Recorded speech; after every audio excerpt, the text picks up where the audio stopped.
Hello and welcome to Let's Build It with yours truly, Azarmorph.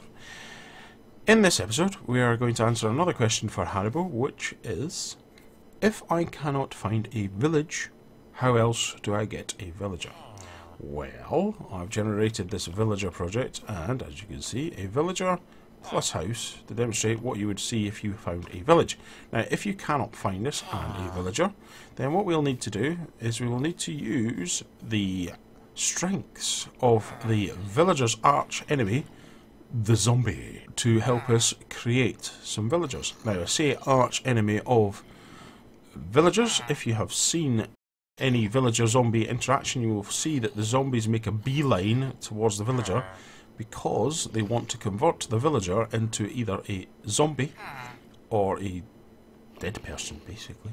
They want to kill him. So what we're going to do is I'm now going to show you each type of zombie out there and which ones we can use to make a zombie villager.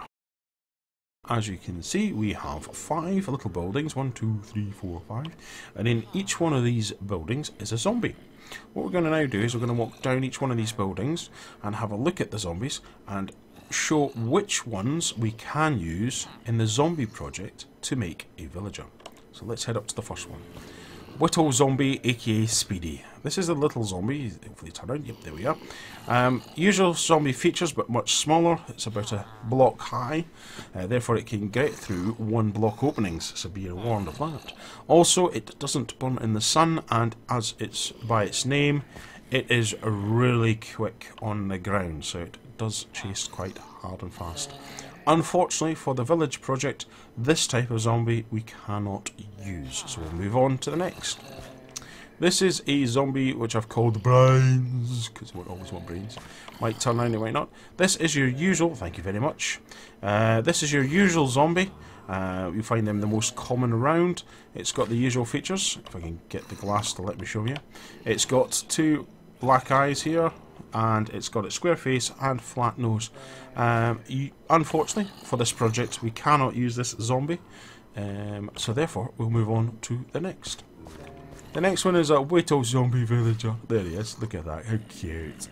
It has the usual villager details, which are a monobrow, or a single brow, you've turned away. It also has a red and white eye, and also you can just make out there a zombie nose if it turns round. If not, I'm going to... yeah, there we go. So the red and white eye and the zombie nose which protrudes from its face. This is a zombie that we can use in the zombie project. So we'll move on. So that's 1 down, 2 that we can't use, 1 we can. Next is a zombie villager who's dressed to impress. Here we go. And quite rightly so. Look at all that fine leather armour.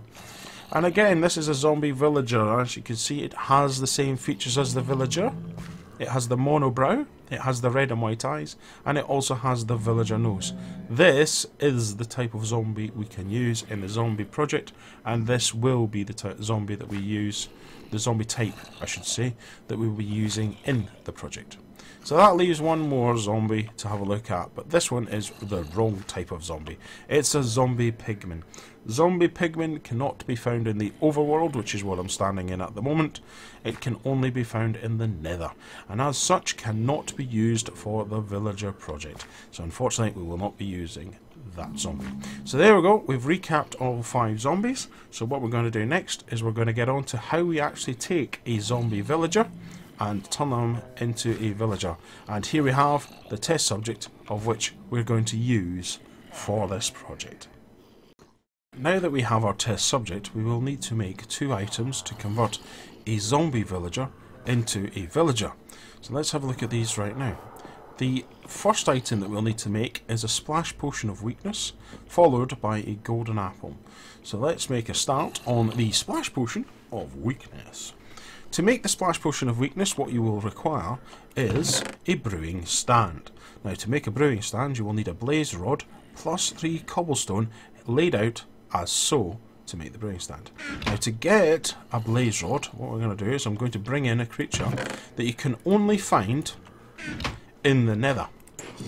And there it is. We'll just put this back in here, keep things nice and tidy. It is a blaze. Now, you can only find these, as I say, in the nether, and they will randomly drop a blaze rod.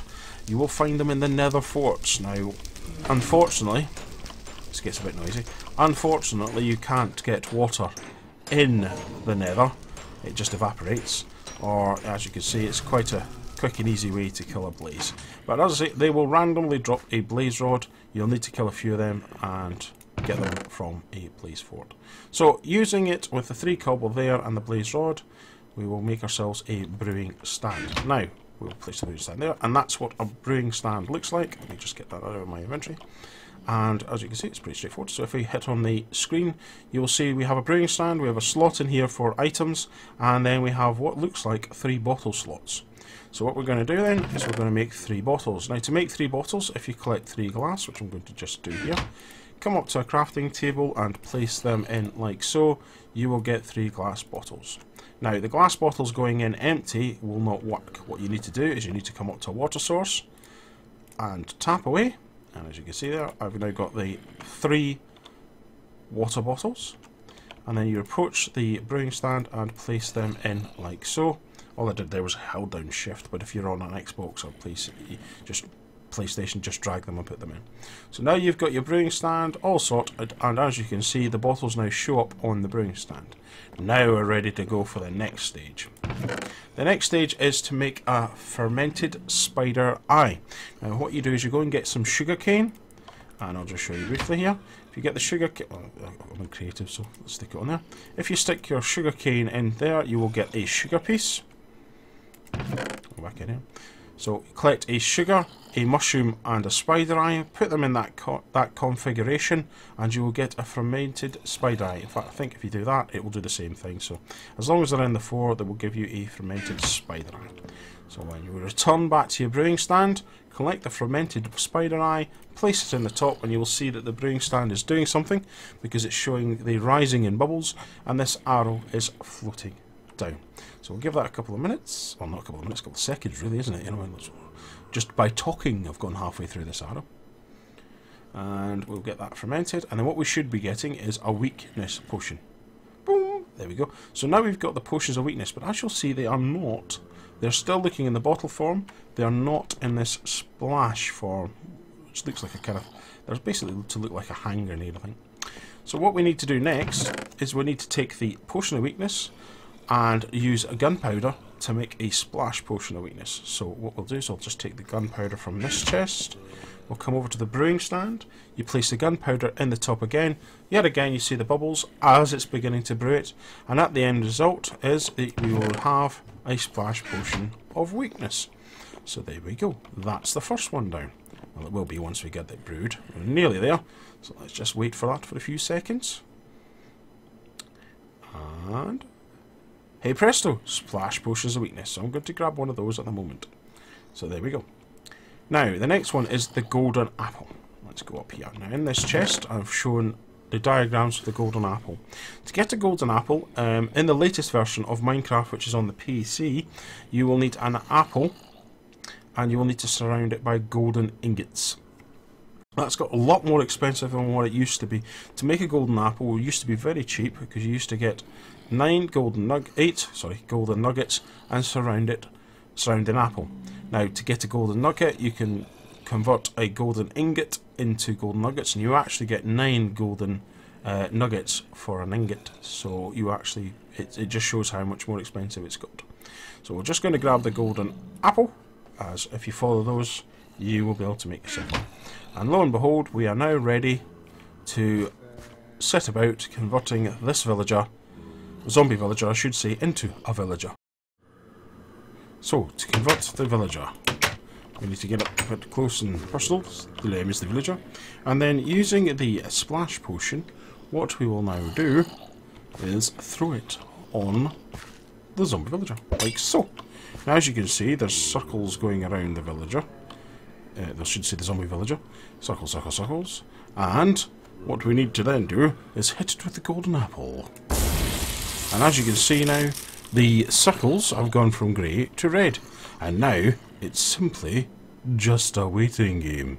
So, this could take anything from, a few seconds to anything up to 5 minutes. So what we'll do is we'll come back when it's going to convert. So see you in a second or two, or 3 or 4 or 5 or 6.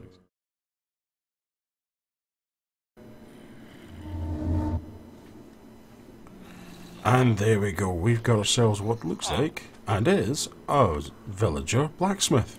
That's quite a nice trade, 7 emeralds for a diamond hole. I'm just going to shut that gate and head out, just so that we've got the protection on the villager. And there we go, we've got ourselves not 1, but 2 villagers. So, that's how you convert a zombie villager into a villager. And once you've got 2 or more within your village, well, and plenty of doors, well, let's be honest, that's for another episode. But anyway, I hope you've enjoyed this episode, and I hope you found it interesting and informative. And by all means, if you want to know anything or ask any questions, please do. So until next time, be safe.